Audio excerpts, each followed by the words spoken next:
We are bringing the heat big time this coming week. Excessive heat, not only likely, but definite in a lot of areas across the north. This is not just a summer heat wave. This is one of the more potent summer heat waves we've seen in several years, if not even potentially decades in certain spots. It's definitely the heat ridge that's taking over, but it gets stronger and stronger and stronger. As you see, these colors start to develop more of the browns and some of the reds and dark oranges really engulf much of the East, Great Lakes, Midwest, Ohio Valley.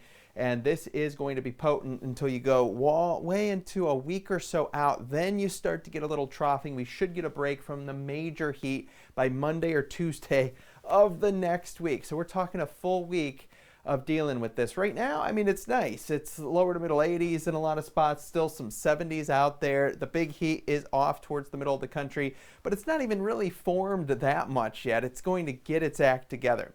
So we have this huge ridge that is going to develop. Very strong atmospheric heights are likely, and there's a very high probability that this might be near record strongest June ridges that have really ever formed across portions of the Mid-Atlantic into the Northeast, New England there, portions of the Great Lakes as well. So definitely going to constrict the atmosphere, put that pressure on, and pressure creates heat.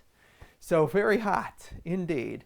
That's what we're going to be seeing, especially once we get past like Monday and Tuesday and into Tuesday, Wednesday across the east, far east. That Midwest Great Lakes corridor is going to get into the heat earlier. Try not to overexert yourself between 10 and let's say 7, 8 o'clock p.m. That is really the stretch of where it's going to be the hottest. So obviously your afternoon, try to stay in air conditioning if you can. Check on your elderly neighbors. Understand that the little ones can't handle this for a long duration. Drink lots of water. The paw pads, you don't want the pets going out and walking on concrete in the middle of the day.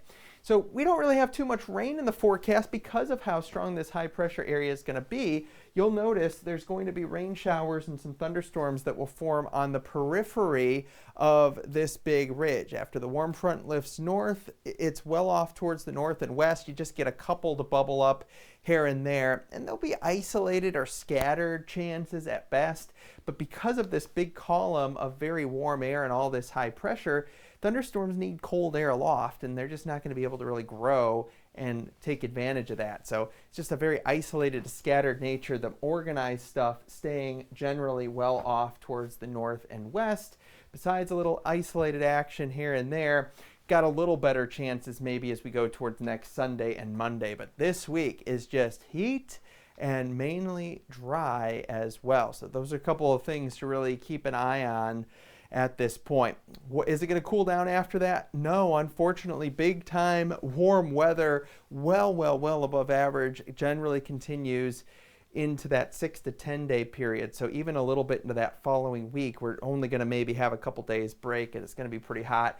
This will be a memorable stretch over the course of the next couple of weeks. This should be a very hot summer overall. Thanks for watching. Stay safe and stay cool.